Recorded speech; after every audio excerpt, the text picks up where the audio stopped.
Greetings. Yes, it's back. Welcome to Life Love Lessons, Series 3 for the Children's Sake. The focus of Series 3 is the future, our future, and the future of our faith, namely our children, our youth, and the lessons they need to empower them to create a life they love and to access the more abundant life Christ promised. Join me, Teacher Hazel, on Mondays at 6 p.m. for Life Love Lessons, Series 3 for the Children's Sake, on my YouTube channel, Abundant Life Mastery at the C.A.L.L. See you there.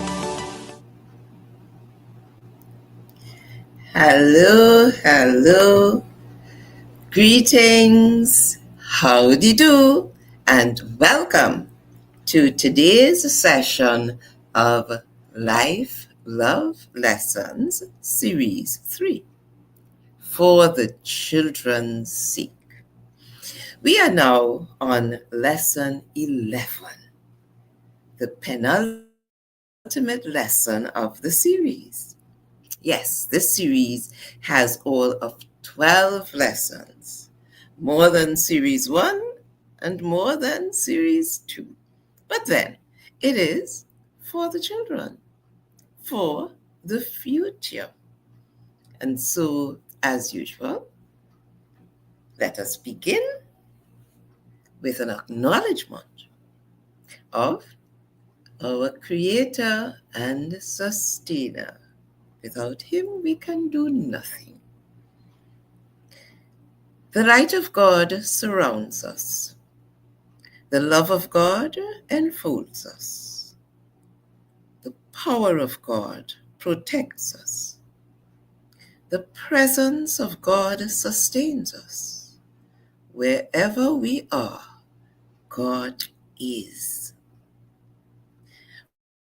For God so loved the world that He gave His only begotten Son, that whosoever believeth in Him should not perish, but have everlasting life. I thank God for you, and I thank you for being here with me another Monday for another lesson in Series 3. Just in case you don't know, I am Reverend Dr. Teacher Hazel Ann Gibbs DePisa, better known as Teacher Hazel. I'm a teacher by profession, now retired after 50 years service to the education system. I'm a teacher by calling. Teaching is my ministry.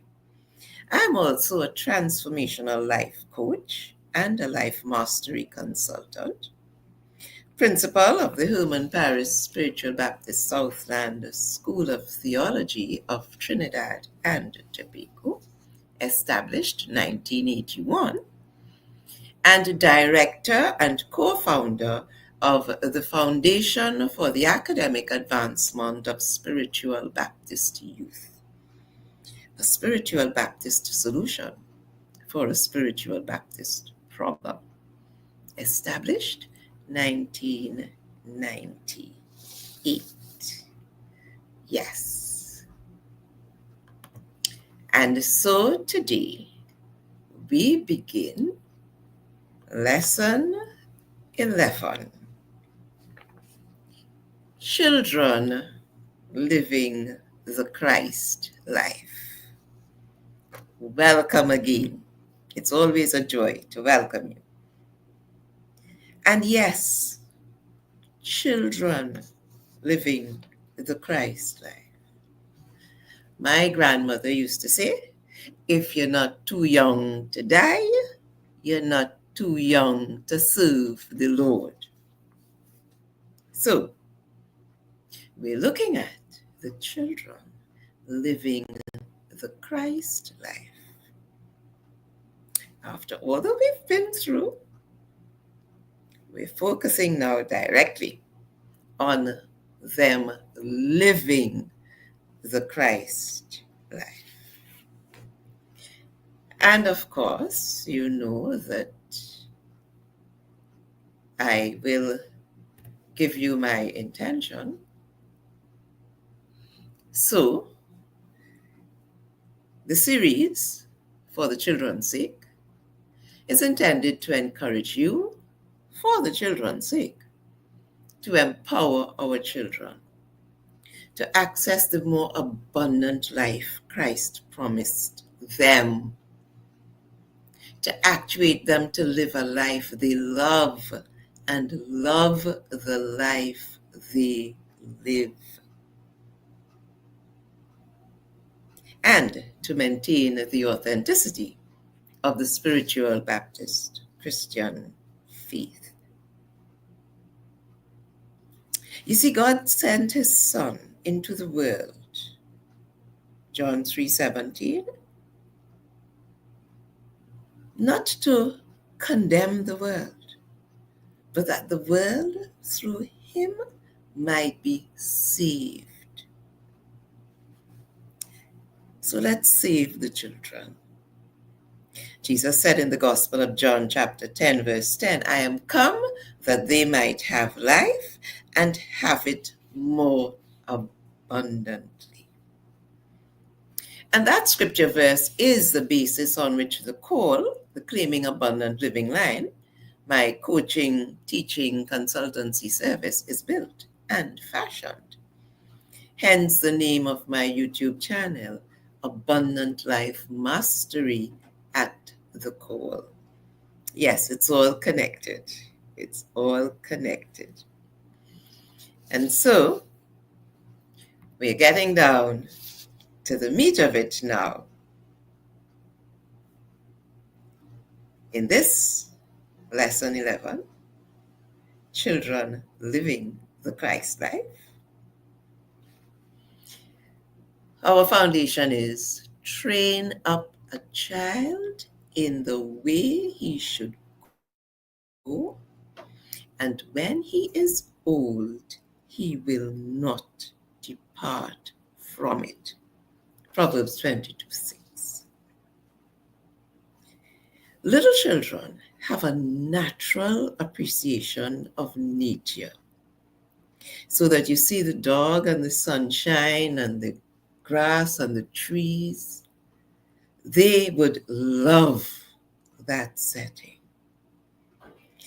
They have a natural appreciation of wonder, so that when they look at the butterfly and how it's flitting from flower to flower, they would get all excited. They have a natural appreciation for beauty, so that they would be willing to run through those trees to find the rivers or the streams that are between them. You know, and as I'm speaking about that, I remember many, many years ago, my little sister, when she had her first outing to the Botanic Gardens, when she saw the expanse of grass on the hill, she just ran up the hill and she rolled herself down the hill, smiling and laughing her head off.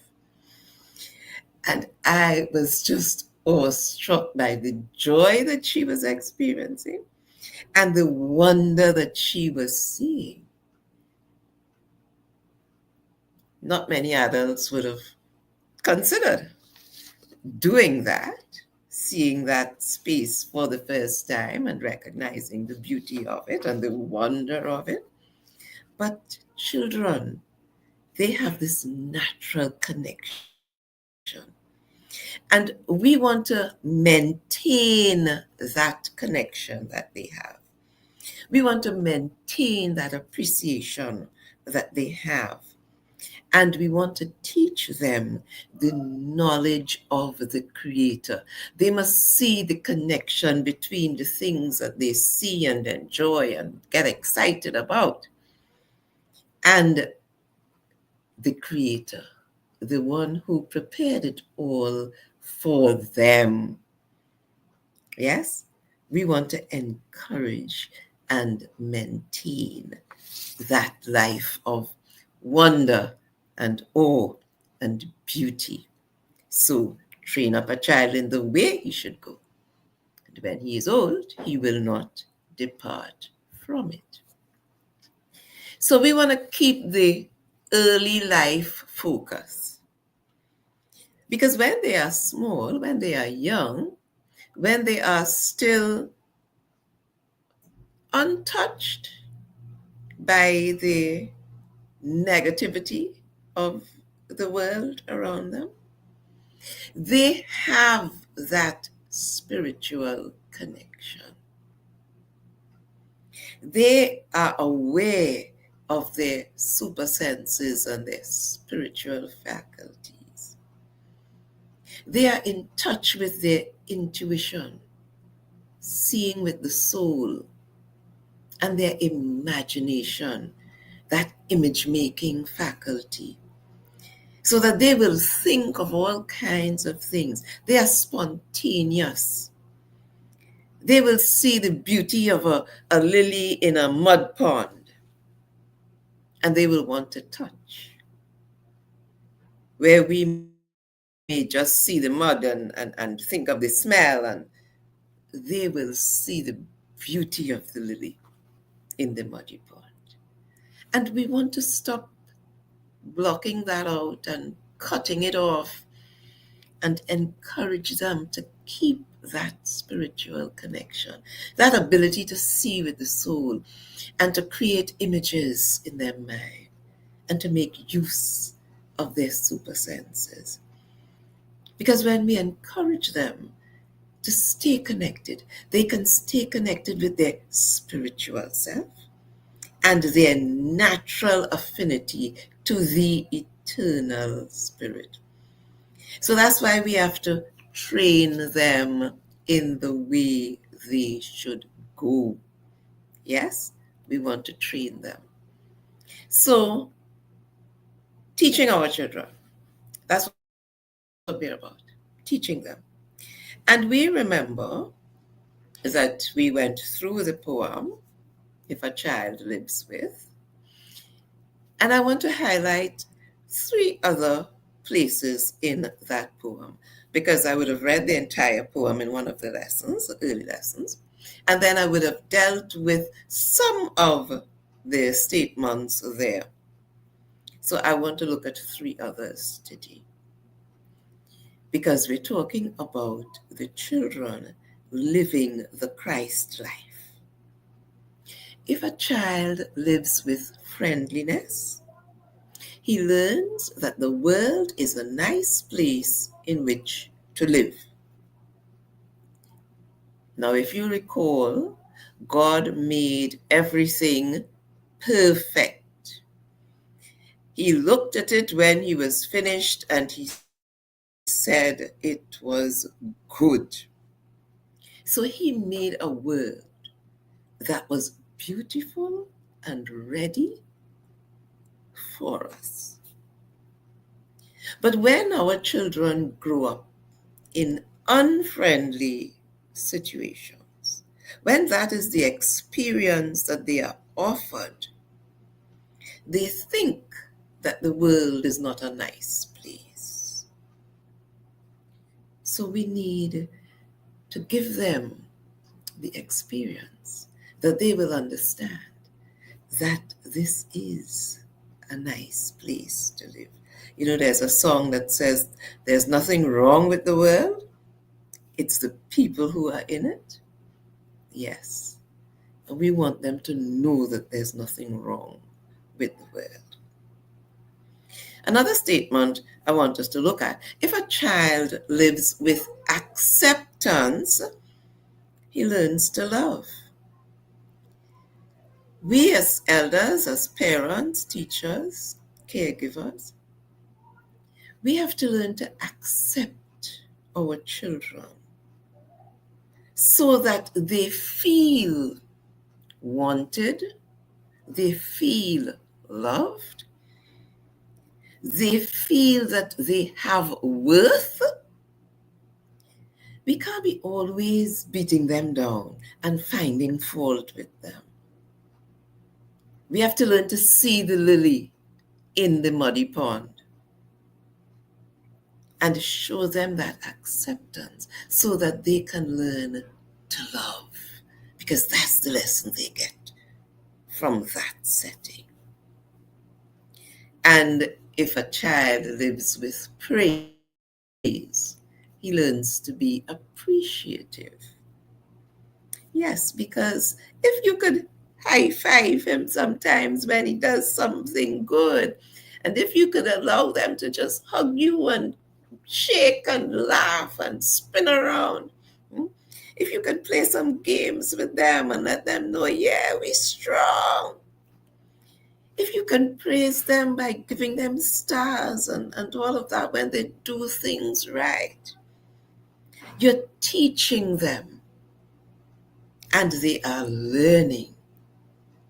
I recall I had a student who had a student teacher who had a very difficult setting in a class that she went on for.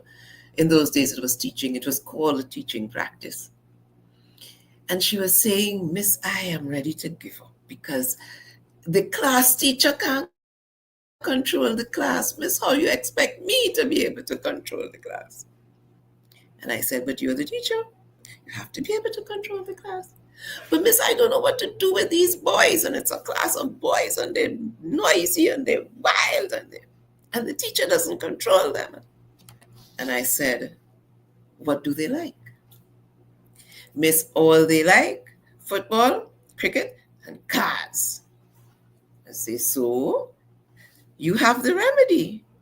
But Miss, I can't teach football, cricket, and cars all the time. I say, of course you can. Because you can do maths with football and cricket. You can do English. You can do social studies. I say, and you see the cars? Think about it. What can you do with the cars? She said, Miss, they have car stickers. I say, yes. So instead of a star, because teachers like to give them a little star when they do their work right, I say, give them some cars. So that she got a whole lot of car stickers. And those young men started working to get their work right because they wanted the Lamborghini and the whatever other were the fancy cars of the day. And she was amazed that they were so responsive just because they wanted these car stickers in their books. We have to give our children the opportunity to shine because they have it within them. But we have to acknowledge it. And once we do, they will shine. Remember some of the things that we did, the self-fulfilling prophecy. The self-fulfilling prophecy doesn't always have to be negative, it can be positive. We can expect so much of them that they will quite willingly do what we expect in a positive way. Yes? So we need to look at a new way of teaching our children because they're not too young to live the Christ life. So we said, train them in the way they should go. So, what is the way? Or perhaps we should ask, who is the way? When we think of a way, we think, is this the path that leads to our destination? Yes? Or we may think, is this the correct door to enter or to exit from where we are? Or we may even think, is this the right way to go where we are going? Or the right way to do what we are doing? Or even the right way to say what we are saying? Well, Jesus said, I am the way, the truth, and the life. And he added that no one comes to the Father except through me. He went on to say, I am the door. If anyone enters by me, he will be saved. He even said, I am the light of the world. And we have the references in the various chapters of John. So, in other words, he is the answer to all our questions. He is the way. So, when we train up the children in the way they should go, who is the way? Of course, Christ is the way.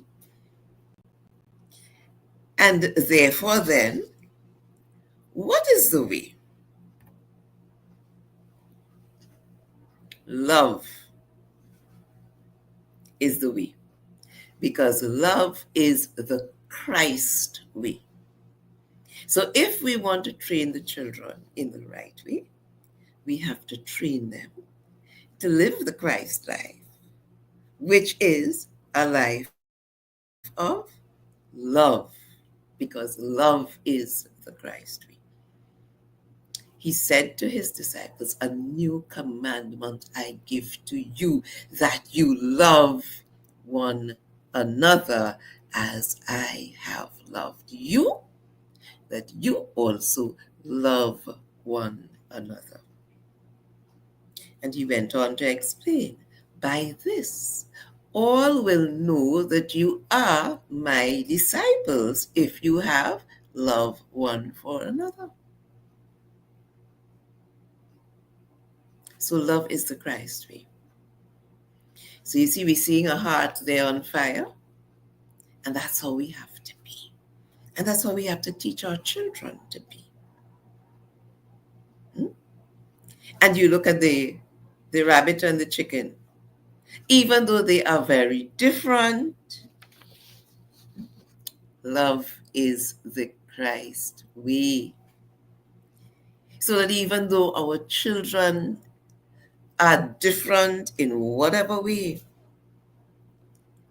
we have to let them know that even when people are different from them, they can still love them. Why? Because love is the Christ way. Yes, love is the way. So that he made it quite clear, apart from telling his disciples that they need to love one another the way he loved, he went on to explain how the way goes. Because when people see the love that we show, then they will understand. Yes, those are his people. Remember in the Bible, we're told that they were called at one point the people of the way, because they demonstrated the way that Christ lived. So in John 15:5, he said, I am the vine, you are the branches. He who abides in me and I in him bears much fruit, for without me you can do nothing. Our children need to know that from early, that there is a vine to which they are attached, that they are the branches, that Christ has to abide in them and they have to abide in him in order to bear fruit, and that without him they can do nothing. The earlier our children are taught, the earlier they learn, the earlier they get in tune and are poised to receive his faithful promises. How many of us, even though we've been going to church, etc., we're still not in tune and poised to receive his faithful promises? He says, if you abide in me and my words abide in you, You will ask what you desire, and it shall be done for you. That's a promise, and He's faithful. But you have to abide in Him, and His words have to abide in you. And then when you ask, whatever you desire, it shall be done for you. Because you will be functioning on the same frequency with Him. Remember, we spoke all about energy and focus and vibration. Yes. And that is what the abiding is all about. You see, He has several promises that He made to us. And there were certain things, certain conditions. For instance, He speaks about renewing your strength, mounting up with wings as eagles, running and not getting weary, and walking and not fainting. What is the situation or the condition? They that wait upon the Lord. So once we wait upon the Lord, we have the promise of renewal of strength and of mounting up on wings as eagles and running and not being weary and walking and not fainting. From Isaiah 40:31. Our children are not too young to learn that. Because when they begin on that wheel, it makes it so much easier for them to stay on the wheel. You see? For God so loved the world that He gave His only begotten Son. Yes, that what? Whosoever believeth in Him should not perish but have everlasting life. So the promise has a condition. Believe in Him and you should not perish but have everlasting life. So yes, He gave. He gave His Son. But if we don't believe, we can't get the promise of everlasting life.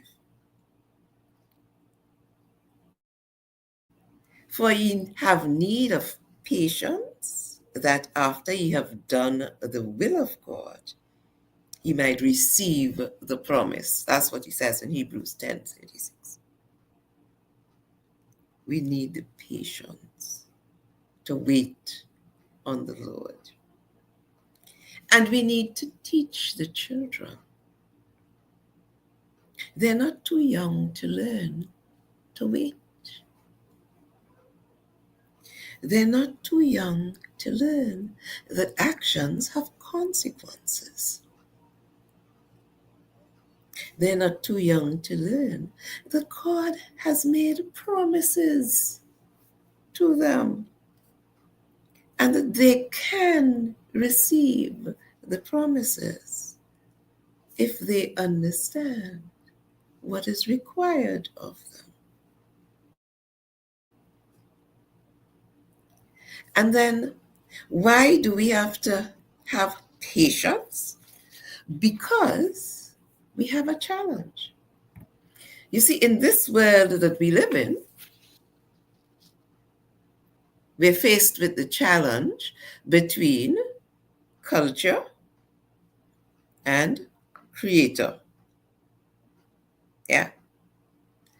It's culture versus creator. So that, for instance, and these are some things that we will have spoken about,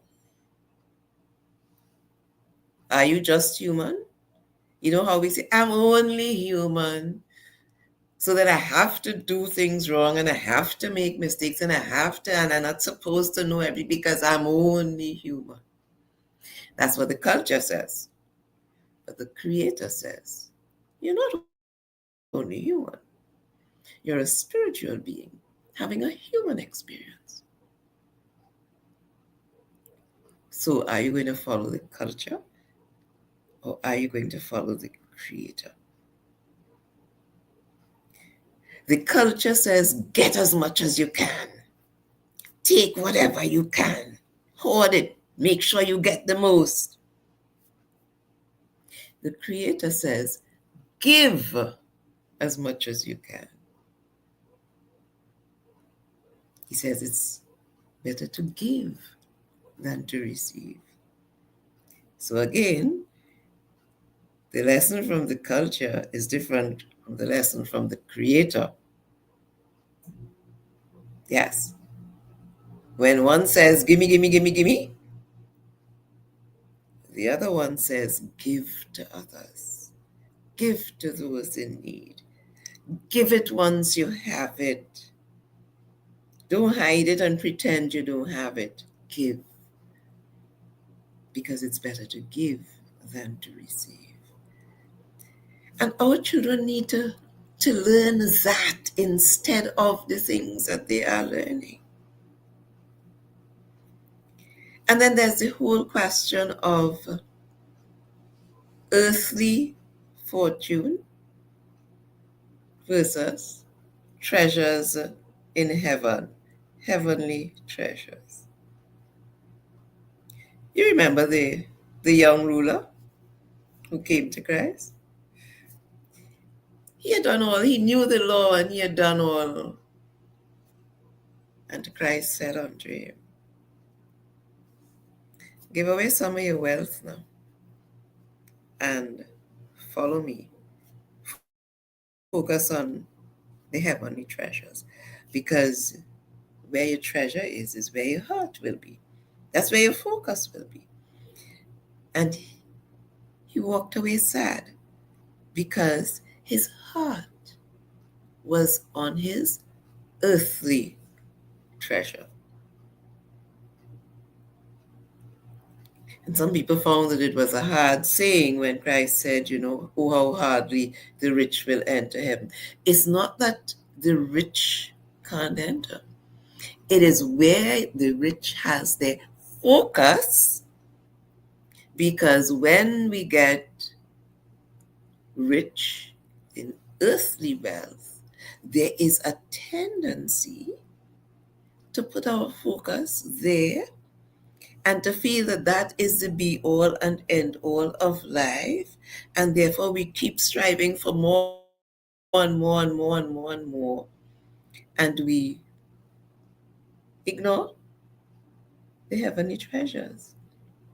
So we focus on the human being and we ignore the spiritual being.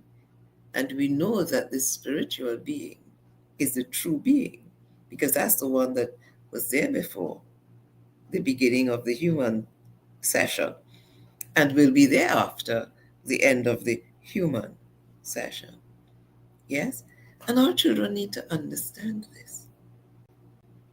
The culture tells us about an external God, a God who's far away and who is just there waiting to pounce on us every time we do something wrong. But the Creator tells us about a loving, caring God who dwells within us. Abide in me and I abide in you. Yes, He's not an external God far away from us. He dwells within us. And if we understand that, then we will reap the benefit of the abiding. His abiding in us and our abiding in Him. Yes? And there's also the question of the instant gratification. Everything now. You want everything now and you want everything fast. That's what the culture says. But what does the Creator say? The Creator says, wait on the Lord. Because they that wait upon the Lord, they renew their strength. They mount up with wings as eagles. They run and they don't get weary. They walk and they don't faint. And when you wait on the Lord, there is so much to gain. And we have a whole generation of children coming up that don't understand what it is to wait. Everything must be instant. They hurry for everything. So that even in the spiritual field, even in the church, they hurry to get to the top, and they hurry to be big, and they hurry to have responsibility that they cannot handle. And they're making a mess because the elders are not teaching them how to wait. They need to understand that sometimes the vision is true, but the time appointed is long, and you have to wait. They need to understand that when you put the seed in the ground, it takes time and seasons for it to grow, and for it to bud, and for it to become a tree, and for it to bear flowers, and for the flowers to turn into fruits, and for the fruits to mature and ripen that we can use them. It takes time. We have to wait. And of course, we live in an age where we hustling down everything. So we're forcing the chickens to grow fast, and we're forcing the plants to bear before time. And then what? We end up with all kinds of ailments that are caused by the chemicals that we use when we force things to grow out of their time and their season. So there's a lot of force ripe things we're having, and a lot of force ripe people that we're having, because we're not teaching them the Creator's way, which is to wait on the time and the season.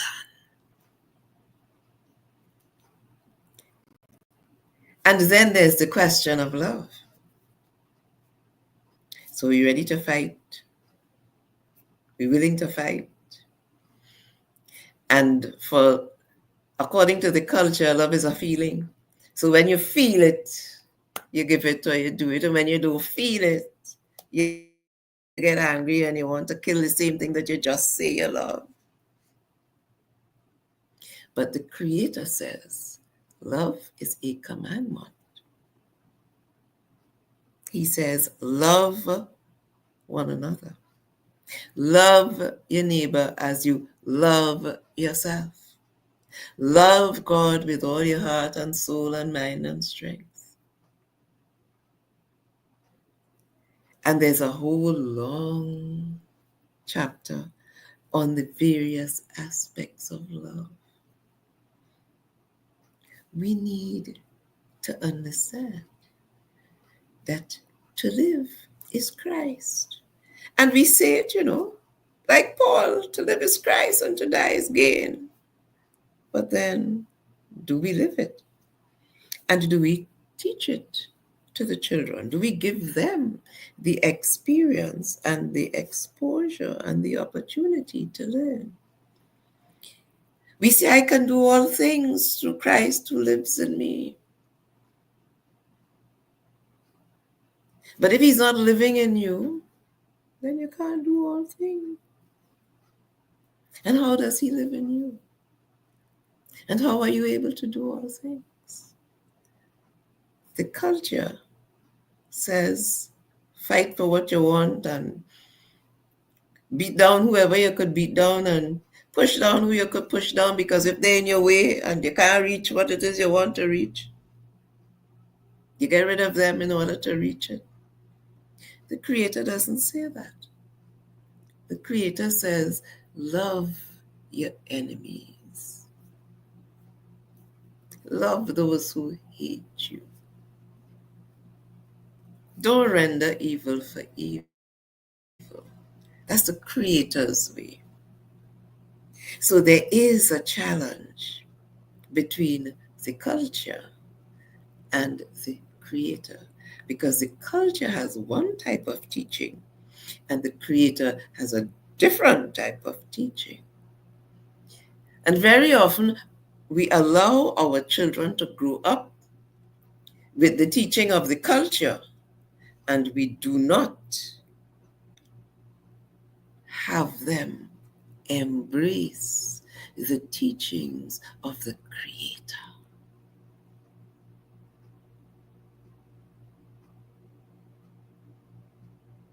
We have a responsibility.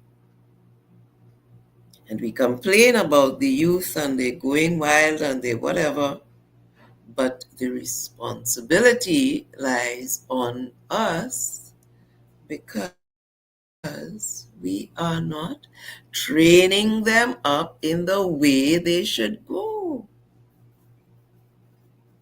We're letting the culture supersede the Creator. And that is their downfall because that's what they're learning. So the point is that we need to change the narrative for the children's sake. We need to change the narrative for the children's sake. We have to let them know that living abundantly is their legacy, that God provided for them, that loving life is their destiny. God loves them with an unconditional love. And He gave the wherewithal to love the life we live. We need to change the narrative for the children's sake. And we looked at all of the super senses, and one of them is perception, as you will recall.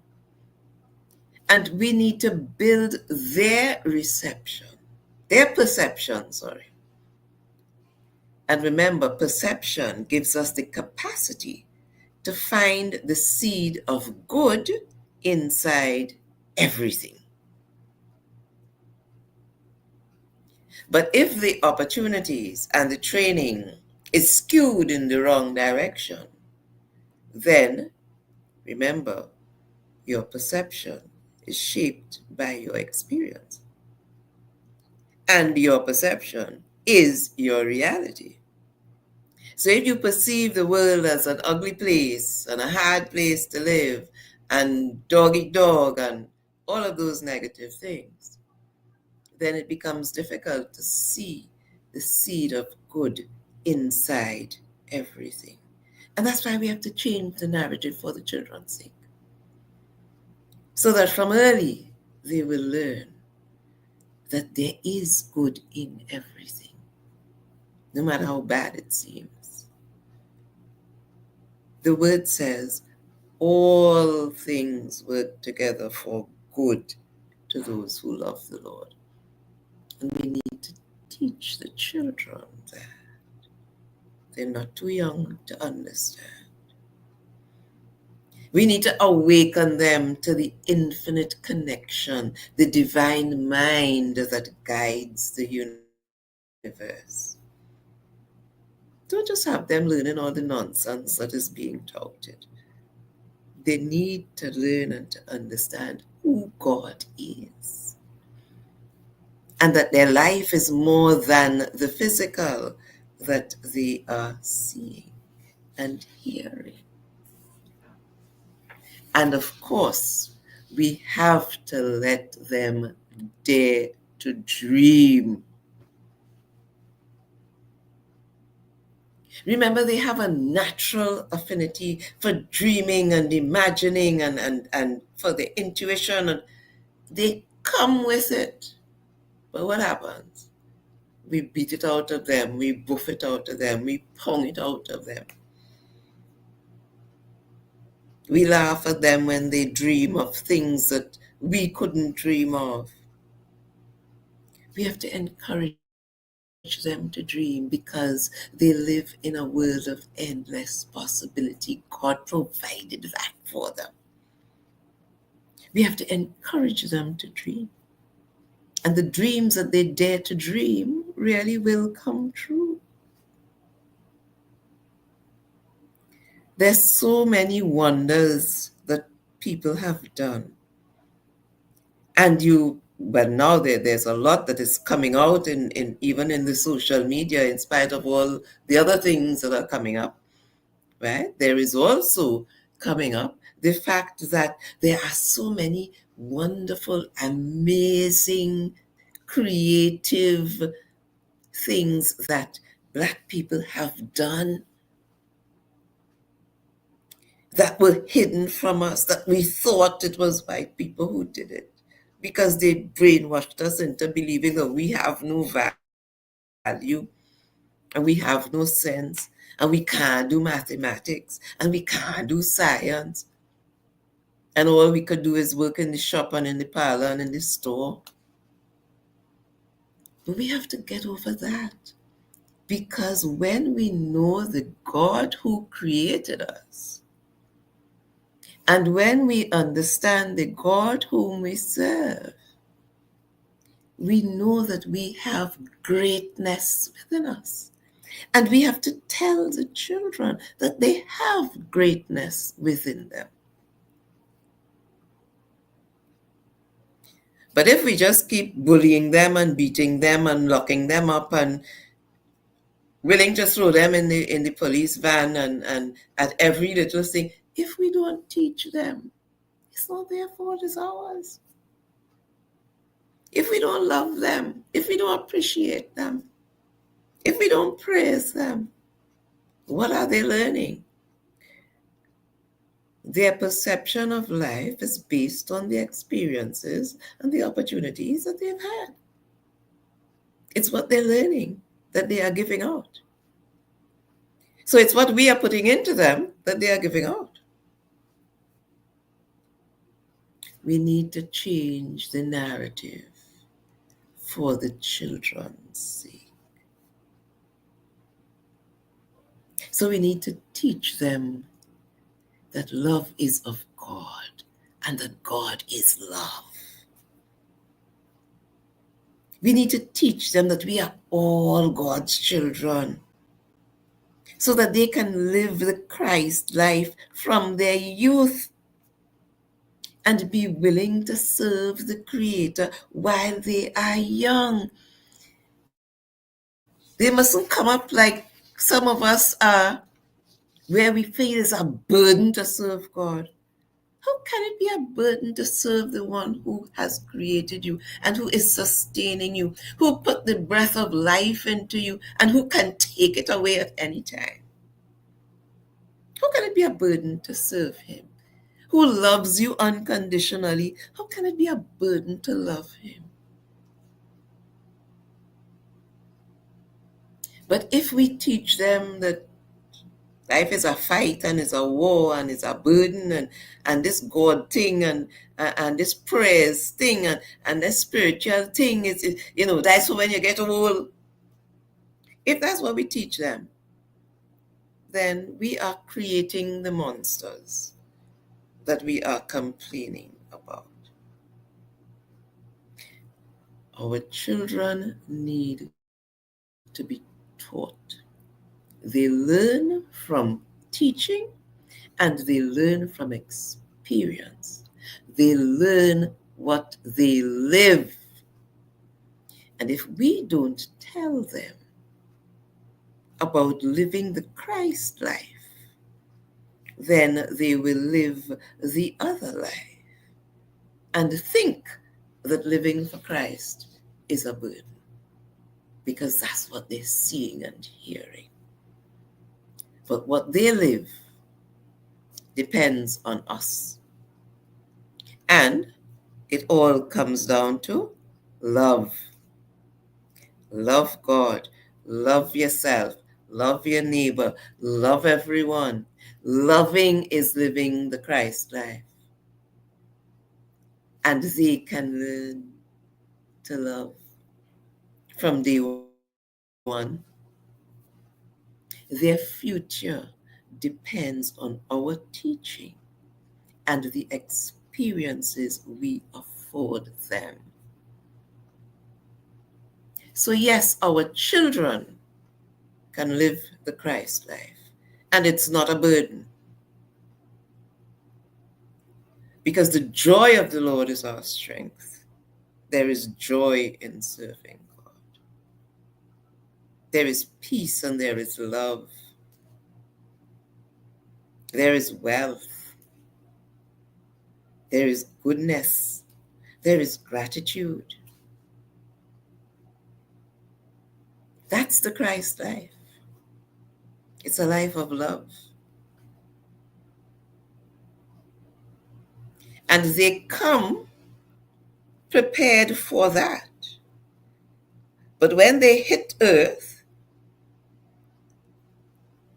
they're surrounded by these other earthlings who tend to think that this life is all there is, and therefore they are cultured in a negative way, and it becomes difficult for them to walk the Creator's way. We need to change the narrative for the children's sake. And I'm saying it over and over again because it is necessary. And so many adults don't seem to understand that it is what we put in them that they give back out. If we tell them life is hard and you have to fight for everything, then they will not know that living abundantly is their legacy. They would not know that loving life is their destiny. If we beat down every dream that they have that's bigger than the ones that we had, they won't know that if they dare to dream, their dreams really will come true. If we don't build their perception, so they'll have the capacity to find the seed of good inside everything, then they won't know that all things work together for good to those who love the Lord. And they won't understand that there is a God who is bigger and greater than their circumstances. So that when you face certain obstacles in life, you know, if you understand the God that you serve, that these obstacles are learning experiences. And you can learn what is good in them and learn the lessons that you need for the future. So when you see a stone, you will see it as a stepping stone rather than an obstacle in your way. But if we don't teach them, train up the child in the way he should go. And the way is Christ, and the way is love. And yes, our children can live the Christ life because that's what they were made for. And we derail them on the path that they have been put here for. We block their purpose when we allow them to do things that they should not be doing. And when we treat them without the respect and the praise and the love and the friendliness that they need. We have to nurture the young plant so that it will grow in the right way and it will bear fruit. And they must know that even when they begin to bear fruit, that they have to be pruned in order to bear more fruit. But we don't teach them that. We make them feel that everything easy and anyhow and anything goes. No, there are laws that govern the universe. So the onus is on us to train the children so that they can begin to live the Christ life even as they are young. Yes? And so we've come to the end of our time and the end of our lesson. And I want to thank you, as always. I hope that you have enjoyed the session as much as I enjoyed sharing it with you. And whether you are seeing it and hearing it live or after the live, the message is the same.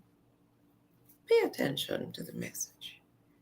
And remember, it is for the children's sake. And as I said, this is the penultimate lesson in Series 3. So I just want to remind you that next Monday we will be having our lesson 12, which will be the final lesson in this series. Yes? And if you are subscribed to the channel, if you are following, then you will know all about what's happening after that. Because this is only the third series, there are others to come. So I'm seeing no questions or comments in the chat, and therefore, let me say to you, God bless you.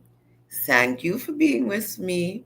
Hope to see you again next Monday, same time, same place, for that 12th lesson of Series 3, Life Love Lessons for the Children's Sake. And as my young man says, see you there. Bye-bye.